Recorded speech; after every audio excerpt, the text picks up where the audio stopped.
வியாபாரத்தை இன்னும் மேம்படுத்த விளம்பர வண்டி தேவைக்கு எங்களிடம் அணுகவும். 9443554244. இங்கே கூடி வந்திருக்கிற எல்லா பக்தர்களுக்கும்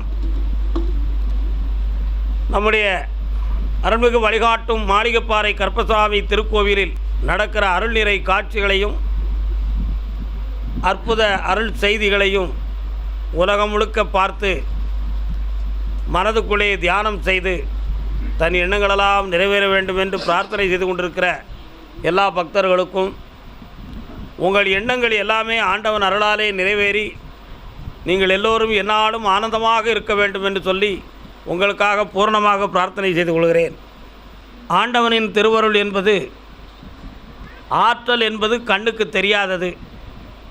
அது செயலாக வரும்பொழுது மனிதன் ரூபத்திலேயோ அல்லது ஒரு செயலின் ஒரு தொழிலின் ரூபத்திலோ அல்லது நாம் அடைகின்ற பலன்களின் வடிவிலோ நாம் பார்த்து கொள்வதுதான் ஆற்றலின் மகிமை.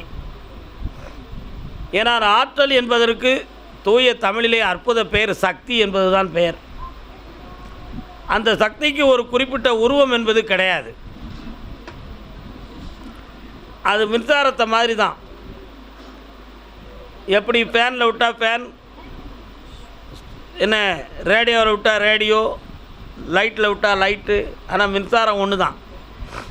பல்வேறு பொருள்களுக்கு அது செயலாக்கமாக வருவதை வைத்து நாம் பலனடைந்து கொண்டு இருக்கிறோம்.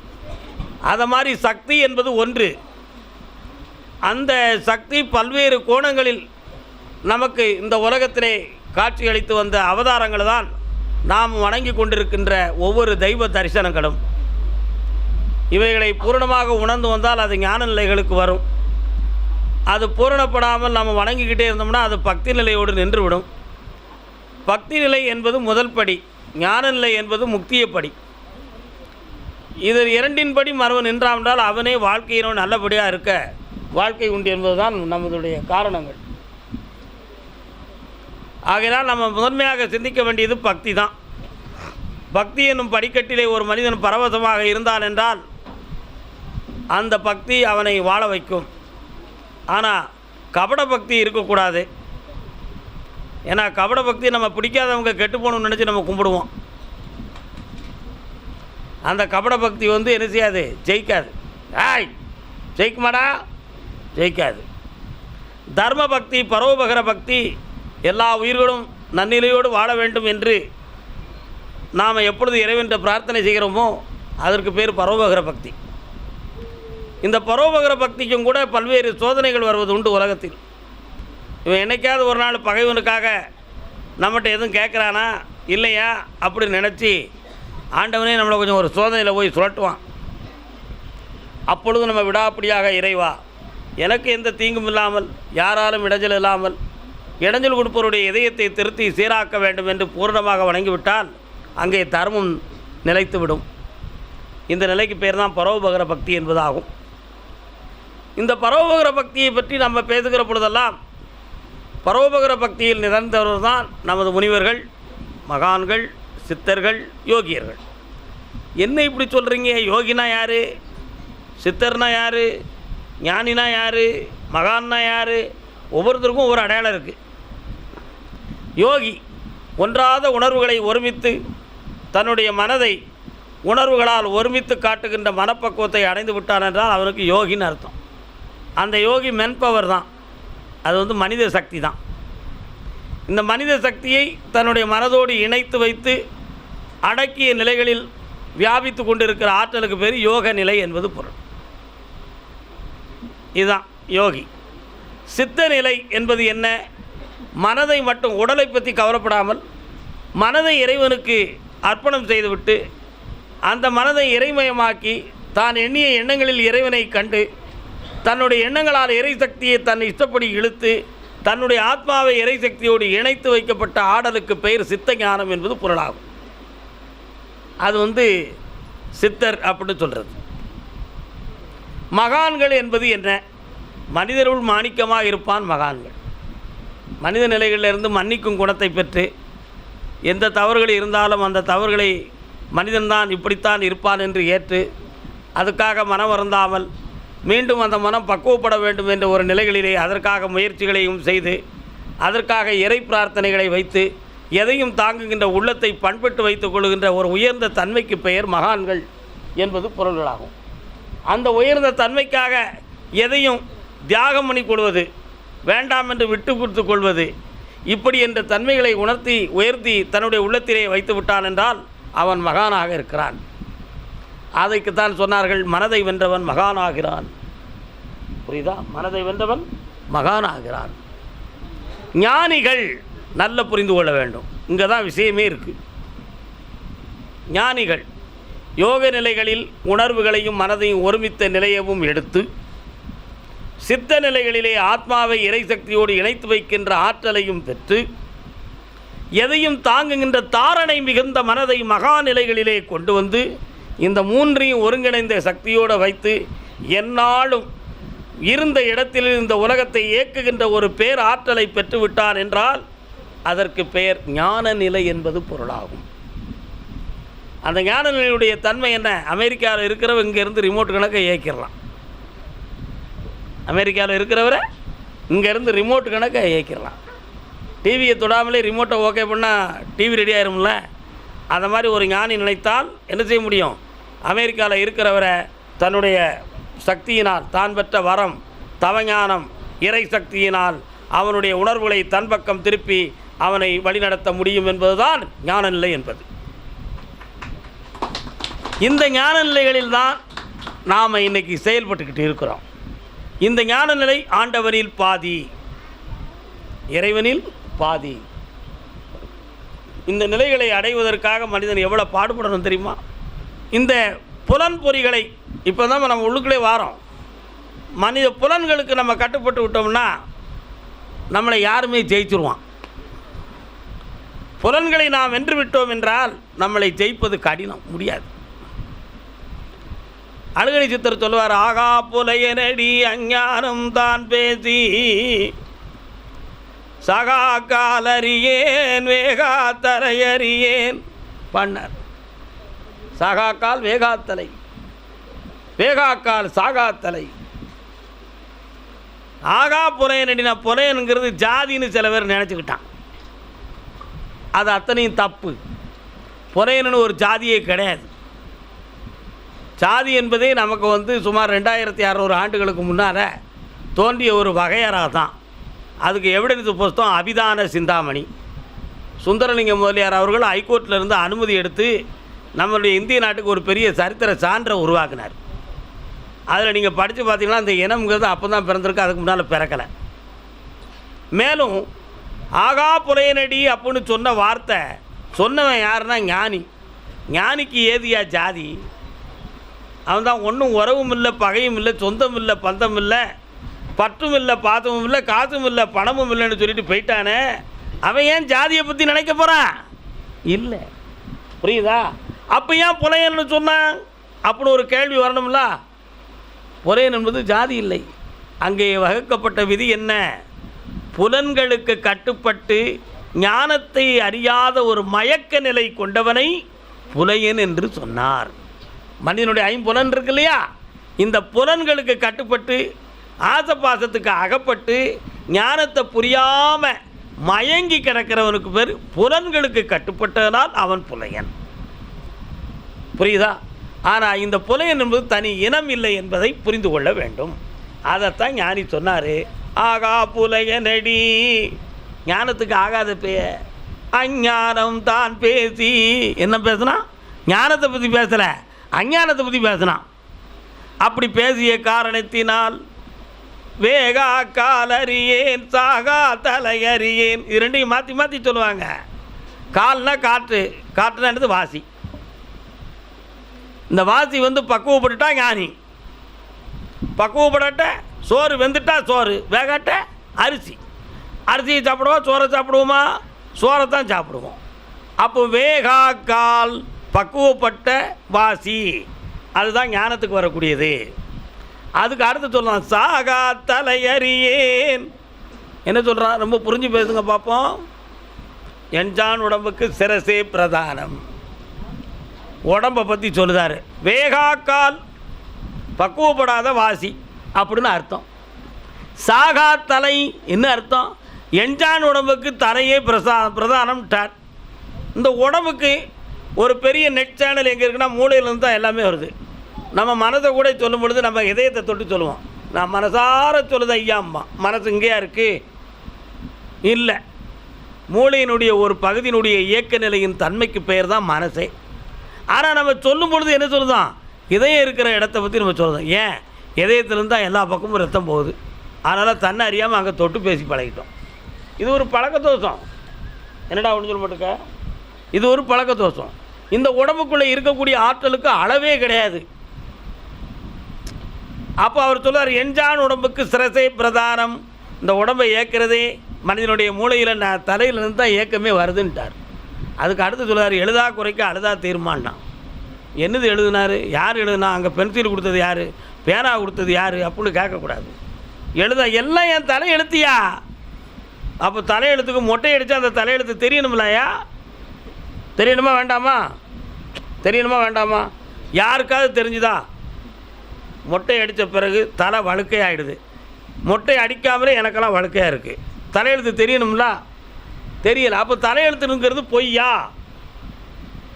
விதியை எண்ணி வீழ்ந்து கிடக்கும் வீணரெல்லாம் மாறணும், வேலை செஞ்சால் உயர்வோம் என்ற விவரம் மண்டையில் ஏறணும். இது ஒரு புரட்சிகரமான அற்புதமான ஒரு பாடல். அது என்ன சொல்லலாம்? விதியை எண்ணி நீ வீழ்ந்துடாத, அதை வெல்வதற்கு ஒரு மனதை கொண்டு வானார். இங்கே தான் விஷயம் இருக்குது. மனது, தலை. என்னது மனதா தலையா? ஆமாம்,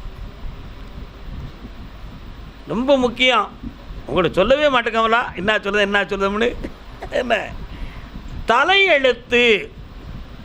தலை இல்லாட்ட உடம்பு இயங்காதியா? ஆனால் ஆத்மா இல்லாட்ட அந்த உடம்பு முழுக்க முழுக்க மூளையும் இயங்காது, ஒன்றுமே இயங்காது. உண்மையா இல்லையா? எழுத்துக்கு மொட்டை அடித்தா தீருமா அப்படின்னா, இந்த தலையெழுத்து என்பது என்ன அப்படின்னா, நம்முடைய உடம்புக்குள்ளே இருக்கக்கூடிய ஆத்மா இருக்கே, அதுதான் தலை. ஏன்னா தலைமையானது தானே தலை. யார் அட்மினிஸ்ட்ரேட்டிவ் பண்ணுறாங்களோ அவங்க தானே தலைவன். உண்மை தானே? அப்போ இந்த உடலை ஆட்சி செய்து ஆட்டி வைப்பது எது? ஆத்மா. இந்த ஆத்மாவை தான் ஞானியர்கள் தலை என்று சொன்னார்கள். அதை பட்டினத்தார் ஒரு பாட்டில் சொல்லுவார் தெரியுமா? நாட்டமென்றே இரு, சர்க்குரு பாதத்தை நம்பு, பொம்மலாட்டமென்றே இரு, பொல்லா உடலை அடர்ந்த சந்தை கூட்டமென்றே இரு, சுற்றத்தை வாழ்வை குடங்கவிழ் நீர் ஓட்டமென்றே இரு, நெஞ்சே உனக்கு உபதேசம் இதே. யாருக்கு உபதேசம் செஞ்சார்? தன்னுடைய நெஞ்சுக்கு உபதேசம் செஞ்சார். ஊருக்காரருக்கு செய்யலை. என் மனமே, நீ என்னத்தையே நினச்சிக்கிட்டு இருக்கிய, இந்த உலகம் நிலையானதுன்னு நினச்சி, இந்த உடல் நிலையாதுன்னு நினச்சி, அதெல்லாம் தப்பு, இது வெறும் பொம்மலாட்டம் அப்படின்னார். அதுக்கு அர்த்தம் சொன்னார், நாட்டம் என்று இரு. நாட்டம் என்றால் விருப்பம் என்பது பொருள். நீ விருப்பம் உடையவனாக இரு. யார் மீது? சர்க்குரு பாதத்தை நம்பு. எல்லா வல்ல எம்பெருமான் திருவடிகளையும் குருவின் ஞானத்தின் மீதும் நாட்டம் உடையவனாக இரு. அடுத்த வார்த்தை சொல்லுதார், பொம்மலாட்டம் என்றே இரு. பொம்மலாட்டம் அந்த காலத்தில் ஆலி வேஷம் போட்டு ஆடும் பார்த்துருக்கீங்களா? ஆலி வேஷமானது மனிதனை போலவே கூடையில் ஒரு உடம்பை செஞ்சு பொம்மை கணக்கை வச்சு உள்ளுக்கு நின்று ஒருத்தர் ஆட்டுவார். இந்த பொம்மையும் சேர்ந்து ஆடும். தூரத்தில் நின்று பார்க்கறதுக்கு இந்த பொம்மை ஆடுதுன்னு நமக்கு தெரியும். ஆனால் கலத்தி வச்ச பிறகு தான் தெரியுது உள்ளுக்கு ஒரு மனிதன் இருந்து ஆட்டியிருக்காமனு. சரிண்ணா? எப்படி அந்த பொம்மைக்கு உள்ளே ஒரு மனிதன் புகுந்து கொண்டு அந்த பொம்மையை ஆட்டுவித்து உலகத்துக்கு ஒரு காட்சியை காட்டினானோ, ஒரு மாயையை காட்டினானோ, ஒரு மயக்க மிகுந்த நம்பிக்கையையும் ஆசையவும் காட்டினானோ, அதுபோல இந்த உடம்புக்குள்ள ஆத்மா என்னும் ஒரு சக்தி இருந்து பொம்மையை ஆட்டின மாதிரி இந்த உடம்பை ஆட்டிக்கிட்டு இருக்குடான்ட்டார். புரியுதா உங்களுக்கு? இந்த உடம்புக்குள்ள ஒரு ஆத்மாங்கிற ஒரு சக்தி இருந்து இந்த உடம்பை ஆட்டிக்கிட்டு இருக்குது. எப்படி இந்த பொம்மலாட்டத்தில் பொம்மையை உள்ளே ஒரு மனிதன் மறைந்து நின்று ஆட்டி உலகத்துக்கு காட்சி கொடுத்தானோ, அதுபோல் இந்த உலக வாழ்க்கை என்னும் காட்சிக்குள்ள இந்த உடலுக்கு உள்ள ஒரு ஆத்மாங்கிற ஒரு சக்தி இருந்து நம்மளை ஆட்டு வச்சு காட்டுதுடா, அதுதான் தலையினார். அந்த தலையில் எழுதியது யார்? 2 கண்ணு, 2 காட்சி கண்டதே இல்லை. கண்டிருக்காப்பா? இந்த கண் ஒரு காட்சி, இந்த கண் ஒரு காட்சின்னு யாராவது பார்த்தீங்களா? இதுவரை முயற்சி செஞ்சீங்களா? நடக்காது. அதே விஷயத்துக்கு கீழே வாங்க. மூக்கு வலது பக்கத்தில் மூச்சு ஒரு நேரத்தில் கூடுதல் வந்துக்கிட்டு இருக்கும். அதனால் கொஞ்ச நேரம் கழித்து வலது பக்கம் அடைச்சிரும், இடது பக்கத்தில் கூடுதல் வந்துக்கிட்டு இருக்கும். அதுக்கு பேர் தான் கலை. என்ன கலை? வாசிக்கலை, சூரிய கலை, சந்திரகலை. புரியுதா? அதுக்கு நமது ஞானிகள் வைத்த பேர் சரம். சரம் படித்தவங்கிட்ட சருகாத, வராகி படித்தவங்கிட்ட வம்புக்கு போகாத. இதெல்லாம் ஒரு புலஞான சக்திகளுக்கு உருவாக்கப்பட்ட ஒரு நிலை. நல்ல அமைதி. இப்படி ஒரு நிலை இருக்குது இந்த சரம். அப்போ அது ஒன்று கண்ணு, 2 கண்ணு 2 காட்சி காணாது. ஆனால் மூக்குக்கு ஒரே துளை, பாதை மட்டும் 2. ஆனால் ஒன்றுக்கு ஒன்று மாறி மாறி என்ன செய்யும்? காற்று மாறும். இது எந்த இன்ஜினியரியாக இந்த உடம்பு அப்படி படைச்சி வச்சது? யோசித்து பாருங்கள். 2 காது, 2 காதுலையும் செய்தி கேட்கும், எல்லா செய்தியும் கேட்கும். இது வந்து ஒரு ஓவர் டைம் ஸ்பீக்கர் மாதிரி கேட்டுக்கூடும், மனதில் பதிவாகிடும். நமக்கு பிடிச்சதும் நமக்கு அவேர்னஸ் உள்ளதும் மட்டும் நம்ம இதயத்தில் பதிவாகிருக்கும், பாக்கியெல்லாம் நமக்கு மறந்து போயிடும். ஆனால் என்றைக்கோ ஒரு நாள் எங்கேயோ ஒரு பாட்டு, இந்த பாட்டை நம்ம அங்கே ஒரு நாள் கேட்டவன் அப்படி சொல்லுவான். ஏன்? அவன் திங்க் பண்ணாமலே அவன் இதயத்தில் போய் ரெக்கார்டிங் ஆயிடுது. இது செவிப்புலனுடைய ஒரு தன்மை. வாய் 32 பல்லு, இப்போ கூட 2 பல்லு வச்சு வராங்கன்னு நினைக்கிறேன். 32 பல்லு, உள்ளுக்கு ஒரே நாக்கு. இந்த நாக்கு வழி தவறி பேசிடக்கூடாதுக்கு சிறைக்கம்பி மாதிரி 32 கல்லையும் வச்சு இருக்கியாச்சு. ஏய் உளறாத, ஒழுங்காக பேசுகிறோம் நான் காட்டி போடுவேன் அப்படின்னு பகவானே நினைஞ்சிருக்கான். 32 பல்லையும் வச்சு இறுக்கி வச்சுருக்கான்.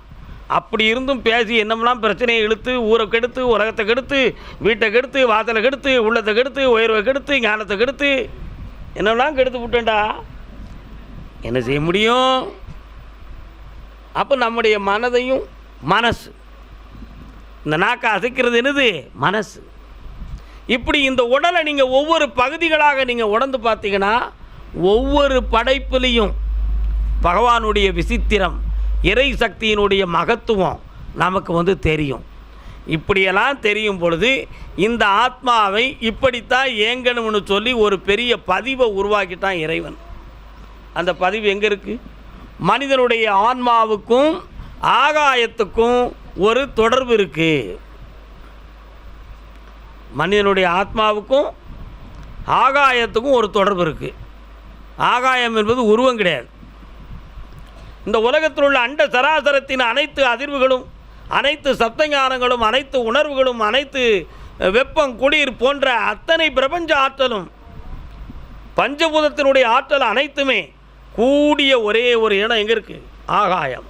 அஸ்ட்ரானமிக்கல் மெகசின், வானவியல் சாஸ்திரத்தை பற்றி படித்தவர்களுக்கு அது சம்பந்தமான விவரங்கள் தெரியும். அஸ்ட்ராலஜி படித்தவங்களுக்கு வானத்தில் உள்ள கிரகத்தை பற்றி மட்டும்தான் தெரியும். ஆனால் அஸ்ட்ரானமி படித்தவங்களுக்கு வானவியல் சாஸ்திரத்தில் வானத்தில் என்னெல்லாம் இருக்குது, என்னென்ன அலைகள் இருக்குது, இந்த அலைகள் எப்படி இயங்குது, இந்த அலைகளுக்கும் மனிதனுக்கும் தொடர்பு இருக்காங்கிறத அவங்க ரிசர்ச் பண்ணலை. ஆனால் அந்த அலைகள் எப்படி இருக்கும், அதில் என்னென்னலாம் பதிவாக இருக்கும், அதனுடைய ஆற்றல் என்ன, மகத்துவம் என்ன, இத்தனை விஷயமும் அங்கே இருக்கும். ஆனால் மனித உணர்வு அலைக்கும் இந்த ஆகாய அலைக்கும் தொடர்பு உண்டுங்கிறத ஞானிகள் சொன்னால், விஞ்ஞானிகள் சொன்னதாக நான் படிக்க காத்திருக்கிறேன். அந்த படைப்புகள் நமக்கு தேவைப்படுது, எனக்கு ரொம்ப தேவைப்படுது. ஆண்டவன் வெகு விரைவில் அதை இந்த உலகத்துக்கு வெளிக்காட்ட வேண்டும் என்று நான் விரும்புகிறேன். சரியா தப்பாடா? 1. அப்போது இதில் உள்ள பெரிய விஷயம் என்னடா நம்ப முடியாதெல்லாம் சொல்லிக்கிட்டு இருக்கோம்னு நினைக்கிறீங்களா? கிடையாது. மூலாதாரம், சுவாதிஷ்டானம், மணிப்பூரகம், அநாகதம், விசுத்தி, ஆக்ஞை, சகஸ்திராரம், இந்த 7 ஆதாரமும் இந்த உடம்பில் இருக்குது. இந்த 7 ஆதாரத்தை போஸ்ட்மார்ட்டம் பண்ணவங்க யாராவது சொன்னாங்களாயா? சொன்னதுண்டா? அங்கே இருக்குது இங்கே இருக்குது அப்படி இருக்குது இப்படி இருக்குது சொன்னோம்டா ஞானிகள் மட்டும் தான் சொல்லிக்கிட்டு இருக்கான். எப்படி நம்புறது? எப்படியா நம்புறது? ஆனால் இருக்குது. ஒவ்வொரு பகுதியினுடைய உருவ அமைப்பு மூலாதாரத்துக்கு தகுந்தாற்போல் ஒரு உணர்வு. அதைத்தான் சொன்னேன். உணர்ச்சி என்பது வார்த்தை ஒன்று, ஆனால் உணர்ச்சியின் விதமோ 18. பரிசம் 18 சமஸ்கிருதத்தில், தமிழில் உணர்ச்சி 18. காற்று என்பது ஒன்று, ஆனால் காற்றின் விதங்களோ 32. புரியுதா? இவ்வளோ தத்துவங்கள் அதுக்குள்ளே இருக்குது. இந்த 32 காற்றில் ஒவ்வொரு வாயுக்களும் ஒவ்வொரு இடத்திலே 7 ஆதாரத்தில் ஒரு ஆதாரத்தில் சுழலும் பொழுது ஒரு வகையான சிந்தனை, சுவாதிஷ்டானத்துக்கு வரும் பொழுது ஒரு சிந்தனை, இப்படி 7 ஆதாரத்துக்குள்ளும் ஏங்கி ஏங்கி ஏங்கி வருகிற பொழுது ஒரு சிந்தனை. இந்த 7 ஆதார சக்கரங்களும் திறந்து இருக்கும் பொழுது கிடைக்கிற ஒரு பெரிய அதிர்வாற்றல் வேற. அது திறக்காமல் இயல்பாக இருந்து ஏங்கி கொண்டிருக்கும் பொழுது இருக்கிற ஆற்றல் வேற. இந்த 7 ஆதாரமும் திறக்காமல் இருந்து ஏங்கினால் அவன் புலன் பொறிகளுக்கு கட்டுப்பட்டு வாழ்ந்து கொண்டு இருக்கிறான்.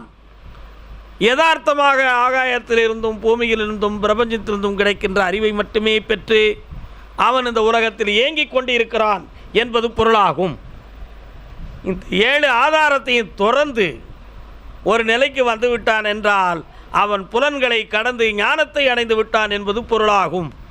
புரிகிறதா? இந்த ஞானத்தை அடைந்து விட்ட நிலைகளை ஏற்றுவிட்டால் அவனை எந்த சக்தியாலும் ஒன்று செய்ய முடியாது. தெய்வ சக்தியிடம் நேர்முக தொடர்புடையவனாக இருப்பான். அஸ்வினி தேவதைகள் மூலமாக நடக்கிற எந்த காரியத்தையும் நம்பக்கூடாது. அஸ்வினி தேவதைகள்னால் யாருன்னு சொன்னால், உலகத்தில் பிறந்து இறந்து போன ஆன்மாக்களை கைவசம் வைத்து தன்மையப்படுத்தி நடக்கிற சக்திகளை தெய்வ சக்தி என்று நினைத்து செய்யக்கூடிய கர்மங்களை வைத்து இந்த உலகத்தை நம்பக்கூடாது, காரியங்களையும் நம்பக்கூடாது. அப்போ எதை நம்பலாம்னா ஞான சக்தியை மட்டும்தான் நம்பலாம். ஞான சக்தியை மட்டும்தான் நம்பலாம். அருணகிரிநாத சுவாமி முருகப்பெருமானுடைய பேரருளை பெற்று பழனி மாமலைக்கு வருகிற பொழுது சம்பந்தாண்டான் அப்படின்னு சொல்லி ஒரு மாபெரும் மாந்திரிக வித்வேஷனன் ஒருவர் இருந்தார். அவர் தான் முதல்ல வித்வேஷன சித்துக்களை நம்முடைய தமிழ்நாட்டுக்குள்ளே கொண்டு வந்தவர். அப்படி வந்திருக்கிற பொழுது அருணகிரிநாத சுவாமி சும்மா சாதாரணமாக நடந்து போய்கிட்டு இருந்தார் முருகன் கோயிலில். சம்பந்தாண்டான் பல்லக்கில் வந்தான். ஏன்னா அவனுக்கு பரிவாரங்கள், பல்லக்கு, தூக்கி சுமக்க ஆள், விசிறி வீசத்துக்கு ஆள், அவனை வச்சு பிழைச்சிக்கிட்டு இருக்கிறதுக்கு ஒரு கூட்டம், இப்படி இருந்துச்சு. அதனால் சம்பந்தாண்டான் வருகிறார் வருகிறார்னு சொல்லி பறைசாட்டிக்கிட்டு வந்தான். அருணகிரி சாமி கண்டுக்கிடலை. அவருக்கு அவனை பற்றி தெரியவே செய்யாது. அவருக்கு ஒன்றே ஒன்று தான் தெரியும், முருகப்பெருமானை மட்டும்தான் தெரியும், வேறு யாரையுமே தெரியாது. அவனுடைய உடல், உயிர், உணர்ச்சி, ஆத்மா அனைத்துமே முருகா, அவ்வளோதான், வேறு ஒன்றுமே தெரியாது. அப்படி ஒருநிலைப்பட்ட ஞான நிலைகளை பெற்று முருகனுடைய தெய்வஞான சக்தியை அடைந்த ஒரு மகான் தான் அருணகிரிநாத சுவாமி. சம்பந்தாண்டானுக்கு கோபம், பரதேசிப்ப, இந்த உலகத்தை ஆட்டி அடக்கக்கூடிய மாந்திரிக வித்தைகளை சித்துக்களை கற்றவன் நான், எனக்கென்ன பரிவாரம், எனக்கென்ன பல்லக்கு, எனக்கென்ன கோஷம், எனக்கென்ன கோப்பாடம், இவைகளெல்லாம் இருக்கும் பொழுது என்னையை மதிக்காமல் ஒருத்தன் இருக்கிறானே, யாரடா அவன் அப்படின்னா அருணகிரிநாதரை பார்த்து நல்லா புரிஞ்சுக்காங்க. யாரடா அவனு சொன்னோன்னா அவருக்கு கோபமும் வரல, ஒன்றும் இல்லை, முருகா அப்படி பார்த்தாரு. பல்லக்கு ஒடிஞ்சு கீழே விழுந்துட்டான். ஆனால் அவர் வேணும்னு எதுவுமே செய்யலை. நீங்கள் எல்லாரும் புரிஞ்சுக்கணும், வேணும்னு எதுவுமே செய்யலை. இவன் பல்லக்கு ஒடியணும்னு அவர் நினைக்கவும் இல்லை, அவன் தண்டனை பெறணும்னு அவர் நினைக்கலை. அவனை யாரடா அவனு சொன்னோன்னா யாரா இருக்கும் முருகா அப்படின்னு யதார்த்தமாக பார்த்தாரு. பல்லக்கு ஒடிஞ்சு கீழே விழுந்துட்டான். என்ன நடந்திருக்கும்னு நீங்கள் நினைக்கிறீங்க? தெரியுமா உங்களுக்கு? தெரியாது. சுவாமி அருணகிரிநாதர் 7 ஆதாரங்களும் தன்னிச்சையால் தவம் இருந்து அவருக்கே தெரியாமல் திறந்து ஆதார சக்திக்குள்ளே ஆறுமுகப் பெருமானை ஆவாகனமாக உள்ளுக்கே வச்சுருந்தார். அவர் தான் முருகன், முருகன் தான் அவருங்கிறத மாதிரி ஆயிட்டார். நான் அதுவாக இருக்கிறேன் என்னும் தத்துவமசி தவத்திற்குள்ளே வந்து விட்டார்.